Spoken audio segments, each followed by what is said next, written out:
everybody, my name's Alison. Welcome to my YouTube channel, Pilates Leeds. Here and now for February 2023, I'm going to be all about the base. And by that I mean the feet. So I've actually read something, and I'm going to have to put on my glasses because my old lady eyes won't let me do anything else, and I'm going to read. I hope you don't mind, this is scripted. The feet are often neglected in exercise regimes, and to be honest, in life, until they cause problems.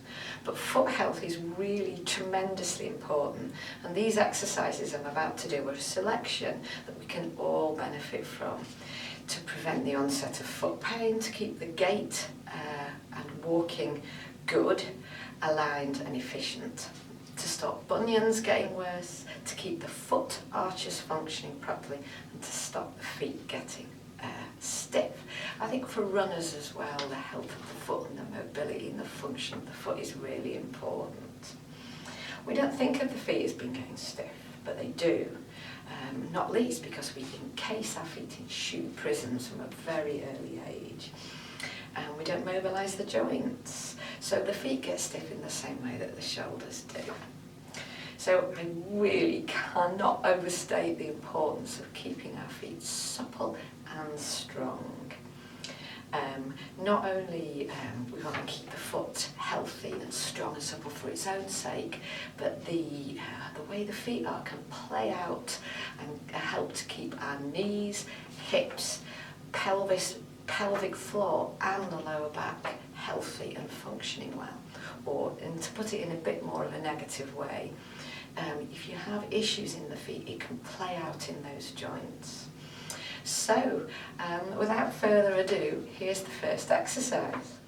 Although I talked about the feet, I'm actually going to start with the ankles. You've got two really important joints in the ankle, and the first one makes the action to heel dig and toe point. So the first foot ankle health exercise is for that joint, and it's a double calf raise. So this does lots of really amazing things. I mean, we'll get to the toes later, but it keeps the toe off in that plane. If you find that you're going out onto your little toe, have a ball, any ball will do, and kind of keeps you on track as you go up and down. So you're challenging it's referred to as the sagittal plane, this sort of plane of movement, so your toes moving off. You're doing half of the ankle joint, so ankle joint, plantar flexion, dorsiflexion. So you're doing the plantar flexion, and you are working into the calves. Now the calves are vital for walking, but also they've got a really important function in promoting good circulation. They help to send the blood back to the heart. So calves, really important muscles. So there's your first exercise, double calf raise. Of course, it's also a balance exercise. Nothing is ever in isolation. So you've got balance, you've got calf strength, you've got basic foot mobility, and the challenge of the big toe muscles in the sagittal plane. So, but I did say that the ankle joint, or the first of these ankle joints, does dorsiflexion, plantar flexion. So if you want to get both, go onto a step. Always a bottom step if you've got more than one, and do have some support, and this way you can go down and up, so you go into dorsiflexion and into plantar flexion. This gives you more of an overt stretch through those calf muscles, but it gives you more movement in the ankle joint. So I'd hold on for safety and just be mindful that you stand tall. It's so easy, isn't it, to poke the head forward, but be regal during these exercises. So that was mostly plantar flexion, but if you want to isolate the dorsiflexion, which is the ankle band, and to be honest, most of us are slightly more limited there, and it can limit squat depth. And also, if you're tight in that ankle, it can affect gait and cause us to tend to turn out when we walk. So dorsiflexion in its own right is worth training for. So here's an exercise for that. And you can use the floor or a chair, okay? I'm going to use a chair here. And you're putting one leg on the chair. And I mean, you could even have some wall for support, and you're going over, and there's the ankle dorsiflexion. So you can do this on the floor, but not really any need. So again, nothing's in isolation. You've got a lovely knee stretch. And for those of you with tight knees who struggle with conventional knee stretches, that kind of malarkey, this is great. Knee stretch and ankle bend. If you want more, then you can sort of lean into it and press to really work those that dorsiflexion, that forward ankle bend. It is so terribly easy, I almost did it myself, maybe I did, to sort of flop the body forward. But the body is sedate and on top of the pelvis, so you're leaning forward but not collapsing forward. There's even actually a bit of movement in that back ankle as well. How good is that? So we've got toe point, we've got heel dig, we've got calf work, we've got big toe off. And I just wanted to throw in one last thing about this first ankle joint, and that is for stretching of the calves. And then I've got a block to show you this. So I think it's well just to throw in the importance of keeping these muscles stretched and supple, even though I've kind of gone a little bit off message, it would seem, but it's to go back to this fact that the foot and ankle alignment is so important when we're walking, and that the tightness in the calves can cause a bit of misalignment. It's not the only cause, and some of us are naturally slightly turned out as well. Anyway, calf stretch. So I'm stretching this leg, all of the foot on the block there, fair to middling, easier, harder. Okay, I've got a 2-inch yoga brick. A 1-inch book or brick would work, and you could proportionately move this leg more to get more or less stretch. Be mindful you don't poke the head forward, poke the shoulders forward, or this is my thing, poke the spine forward so you stand tall. There's 2 big muscles, there's more than 2, but big meaty muscles in the back lower leg. The second one is called the soleus. You've just stretched, I've just stretched that muscle there, gastrocnemius, into soleus. Bend both the knees, and you get the stretch seems to magically go lower in the leg above the Achilles tendon, and that's your soleus stretch. So I'd advise stretching, well, it's a very inexact science. Hold it, breathe, see if you can count to 15. Obviously, I'm only demonstrating on one leg, but do both legs. So that's the first of the ankle joints, but you've got a second underneath the one that does. That is a second ankle joint, and that does this movement. It's referred to as eversion and inversion, and the joints in the ankle sort of roll over each other to cause it is a rotation in the base of the ankle, which also plays out in the forefoot. Some of you may have heard of pronation or overpronation, that's that one, and the opposite is supination. So the ankle joint does one thing, it plays out in the forefoot as this absolutely mission critical thing that feet do, which is to the arches lift and lower as part of our gait cycle. So simply standing and sensing that the ankles roll in and out, and that will track up into your legs, track up through the leg and into the knee and beyond, and also track down into your feet. Really, really important. As I say, this is the kind of thing that's a good pre-running drill.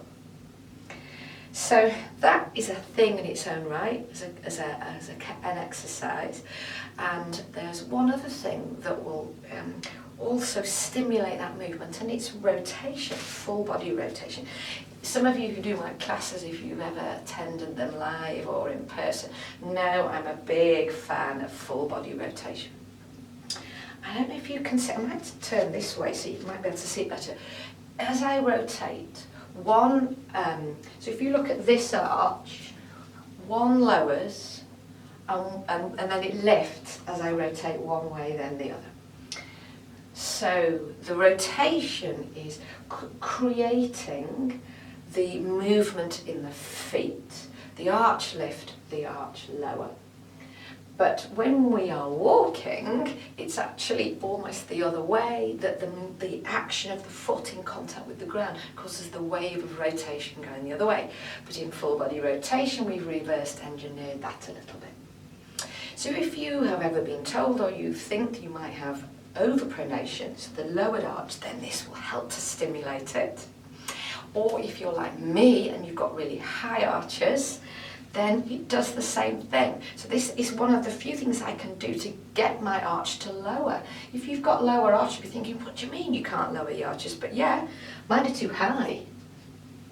So there we go. And just before we take our leave of the arches, you can kind of go for the arches directly. If you want to stimulate an arch lift, then a nice thing to do is lift all the toes and it will lift the arches. So this is the one that I don't need. All the toes lift, arch lifts. It's jolly hard to just lift the arch. It can be done, but it's quite a demanding exercise, so I decided to miss it out because it's quite hard in favour of something that's a little bit of an easier tip. Toe lift, arch lift. And for those of you like me who want more lowering, then you can split stance. It's almost the same as the thing I just did in the chair actually. And you bend the foot forward like that. So if we just look at this front leg, so it's I call this the karate chop exercise. So you're karate chopping through that knee. You go into, again, the ankle bend, the dorsiflexion, and that lowers the arch automatically. And for me, this is great because I can actually get my feet to feel as if they are pronating, rolling inwards. Again, it's not really a foot thing, but let's just think about alignment. It's so easy to sort of fall forward. So this is not foot related really. It'd be easy for me to fall into my spine. On some of us, I say head, neck, shoulders. So we're comparatively regal, although don't be too worried about the rest of the body. Mostly think about your feet and breath flowing throughout. I would say with all of these things, have a go at 10. And if it's multi-directional, do both directions 10 times. It's a little bit random, but it's a number to aim for. And with these things, I don't think you can do too many. Okay, so let's go on to the toes. So I'm taking a seat for the next bit because we're looking at some mobility exercises for the foot itself. So you've got a whole load of bones here in the forefoot, known collectively as your carpals. No, they're not. That's your hand. The tarsals and the metatarsals. So we're beyond the tarsals into the metatarsals.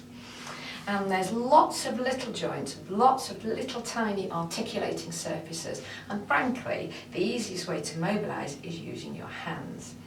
For any of you who have osteoarthritis in your feet, or rheumatoid even, if you're not in a flare-up, then these things can be potentially helpful because joint mobility is one of the things that can help with arthritic changes. So, first thing, take one hand really gently on one side of the foot, one on the other, and twist in opposite. The hands are twisting in opposite direction. It's well worth me mentioning this. I just really grip tightly. It's almost instinctively, but as any masseuse will tell you, go really gently, like that. Yeah. And if you hear a little click, It's not necessarily a bad thing, it's just some movement in the joint. So there is me doing that. It's almost kind of challenging a little bit of rotation through the foot. So that's the first one. Next one is more for the metatarsals, and you can use your hands to bend the foot one way and bend it the other. And yeah, there's another little click. And you can emphasize at the big toe, click, click, click, and or at the little, there it goes again, this is not a bad thing, at the little toe end. So that's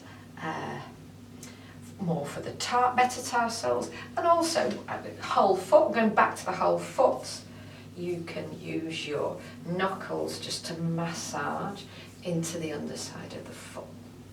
It seems churlish not to mention toe mobility, so you can passively mobilise all of your toes. They will do a circular motion like that, and it is all of them. I'm not going to show you all of them, but they will all go, all 10, and they will do forwards. I'm not sure if you can see this, but my toe will go forwards, it will go backwards, it will go out to the side, and it will go in. Okay, so it's the same, the shoulder will do that, and so will the thigh and the hip will do those combinations of movements. So that's for the toes. I'm going to finish the exercises with going back to this big toe. It's a terribly, terribly important joint complex. The muscles that control the big toe are terribly important because of it being the sort of primary place from which we toe off. We toe off with all the toes, but it's kind of mainly this big toe. And we've already worked it when you went up. Whoops. We already worked it as you went up and down, but here's another exercise to help keep the toe well aligned. So you've got a muscle running up here, and it helps to keep the toe in this alignment. Mine's a bit off. That's a lifetime of wearing tight fitting shoes and having wide feet as well. So you can see the misalignment in my joint. So this muscle, and if you've got bunions, then there's slightly more movement over there. Some of you will have learnt that the hard way. So you need a loop band for this. You can't use elastic bands, I've tried, unless you've got super thick ones.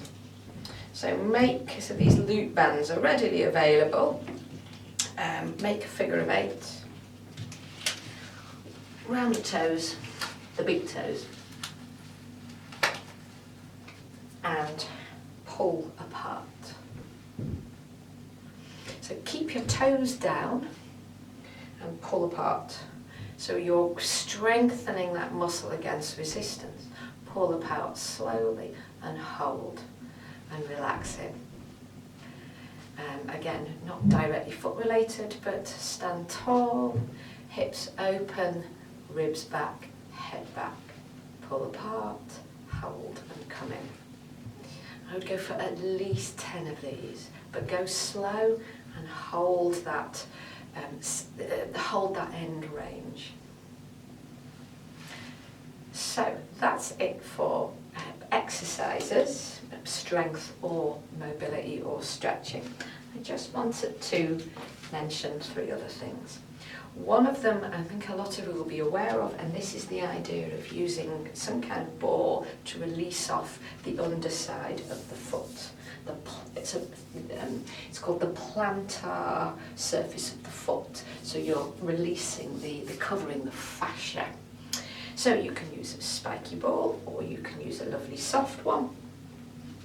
And you can go up and down. You can do this in a chair as well.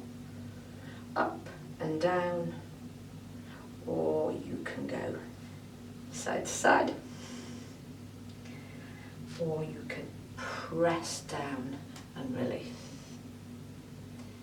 You can also go onto the heel there, although it's quite hard to get a lot of purge because we've got so much fascia and tendons such going on in the heel. There's not a lot to be not a lot to feel. I wouldn't go too spiky on the balls. I'd go smooth, or the soft spiky balls like that. I don't know if you can tell. I'm just going to go off camera because hard spiky, soft spiky, maybe see that they're different. I'd stay off them. It's a little bit much, maybe. Or if that's all you've got, maybe wrap it in a towel to kind of ease it off a little bit. So that's the balls, and finally, where have I put? I'm going to lean off camera again. Toe separators. Okay, so I've got a set of these to try and challenge a lifetime of toe squeezing together, so to encourage toe splay. After a lifetime of scrunched toes, they do have a hard time adapting. Theoretically, you learn to wear them all the time, but if you go like me and buy some, honestly, start gentle. Maybe even an hour. I find after about 4 hours I'm in pain. My toes or poor toes can't handle it. So definitely don't wear them overnight. So toe separators is another thing just worth mention. Anyway, that's it. Thank you so much for listening, and I will see you again next month or in a couple of months. Bye-bye. Hi there. I do hope you found this clip useful. We've got plenty more on the site, and for now I've suggested another one for you to watch. If you want to know more about what we do in Leeds, then do visit the website at pilates-leeds.com, and right now you can subscribe to the YouTube channel. We can do this all again next month. Cheerio!